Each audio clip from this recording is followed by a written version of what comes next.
My name is Michelle Salyers. I am a speech therapist at Highland Turner Elementary. This is Addison Grace Salyers. She is a fifth grade student at Highland Turner Elementary. I am working with coding in the classrooms. I do this with our fourth grade teacher, Miss Daphne Noble, and she does most of the curriculum work, and then I come in and do some of the robotics. And why doesn't you not want to work? Okay, I was going to say that's okay, no problem. The benefits of using robots in the classroom, which you'll see, she is actually able to do all of this on her own. She's trying to get it to work.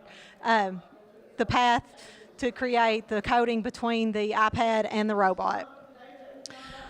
The benefits are you use hands-on activities to promote learning. You use life experience, teamwork, and they think outside the box. A lot of our fourth grade and fifth grade students do not want to think outside the box. They want you to give them a problem, you know exactly how to solve it, and then go to it. That's what they want, step-by-step instruction.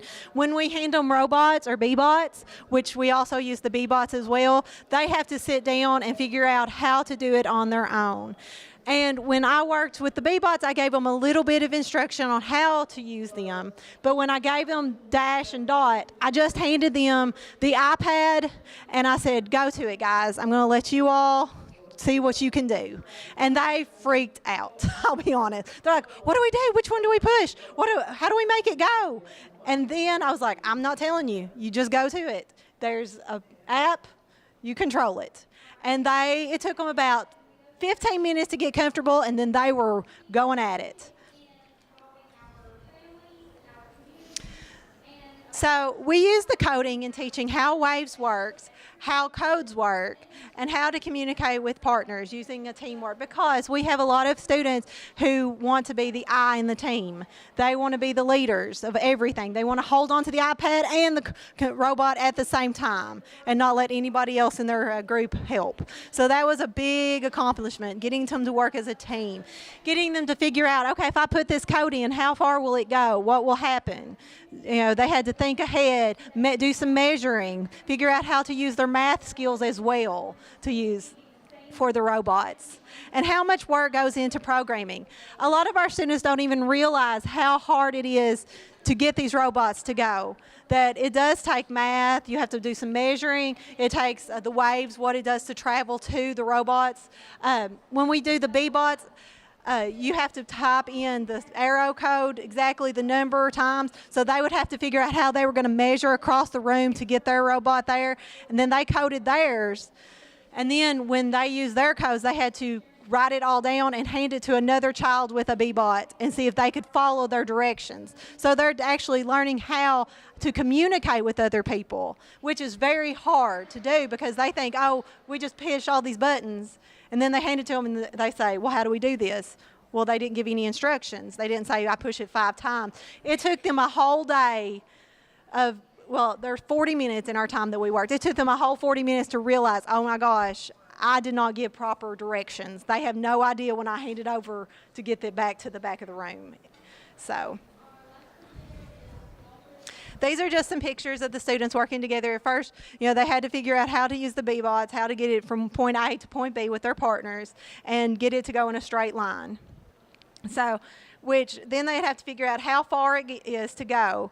So how many times they're going to have to push the arrow. So then they had to think, well, I'm going to have to measure this. How am I going to measure it? And they could use anything in the classroom. Some kids just stepped it out. They figured out how far it went one time, and if it was the same length of their foot, then they would step it out. Other kids used the measuring tapes that were already on their desk, and then I had one kid use a box. They went back to the classroom and got some boxes and started moving the boxes around. So they all use different ways. And so what did the students learn? They learned coding is harder than they thought. They had learned that they had a lot of fun with it, and they could still learn something through having fun.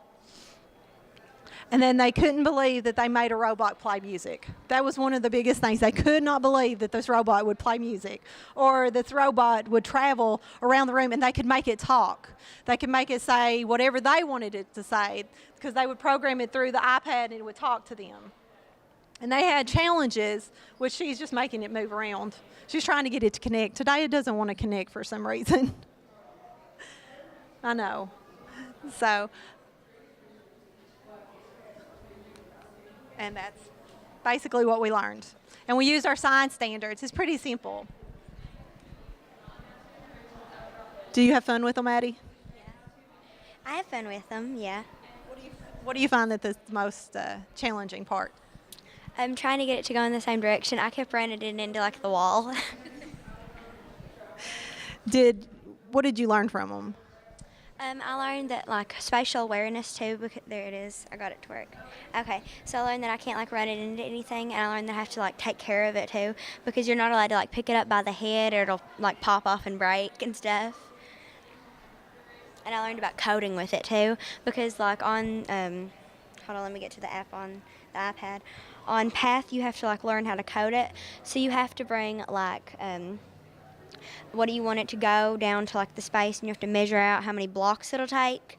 So like if you want it to change the color light to like purple or something, you'd have to figure out how to change it to purple. That's basically robots in a nutshell.